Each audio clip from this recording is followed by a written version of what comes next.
Chaque année, sur les routes suisses, la consommation de médicaments ou de drogues blesse grièvement ou tue près de 150 personnes. L'implication de médicaments ou de drogues n'est pas vérifiée pour chaque accident. Les experts estiment donc qu'un grand nombre d'accidents causés par les médicaments ou les stupéfiants ne sont pas recensés. Une étude réalisée en Suisse a montré que 10% des conducteurs de véhicules motorisés roulent après avoir pris un médicament pouvant diminuer la capacité de conduire. Dans le cadre de cette étude, les antidépresseurs et les tranquillisants étaient les médicaments les plus répandus.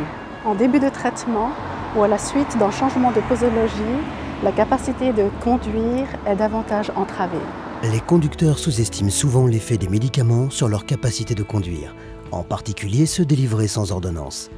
Des problèmes de vue, une capacité de réaction ou de jugement diminuée peuvent avoir des conséquences fatales au volant. En tant que pharmacien ou médecin, il est de notre devoir d'informer nos clients et nos patients quant à d'éventuels risques et effets secondaires. De leur côté, clients et patients doivent nous indiquer s'ils prennent d'autres médicaments.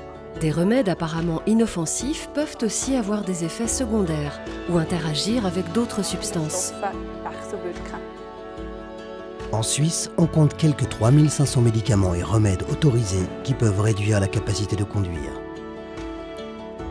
La capacité de conduire risque surtout d'être entravée lorsque plusieurs médicaments sont consommés simultanément ou combinés avec de l'alcool ou des drogues.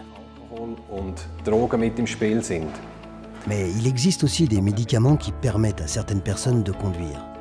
Les patients souffrant d'épilepsie ou de diabète, par exemple, doivent veiller à prendre leurs médicaments régulièrement et en respectant la posologie. S'il est nécessaire de prendre un médicament supplémentaire, par exemple en raison d'une grippe ou d'une blessure, il faut être conscient que des interactions médicamenteuses peuvent survenir et influencer la capacité de conduire. Lorsque vous recevez un médicament, demandez à votre médecin, pharmacien ou droguiste s'il existe un risque en matière de conduite. Mentionnez également si vous prenez d'autres médicaments.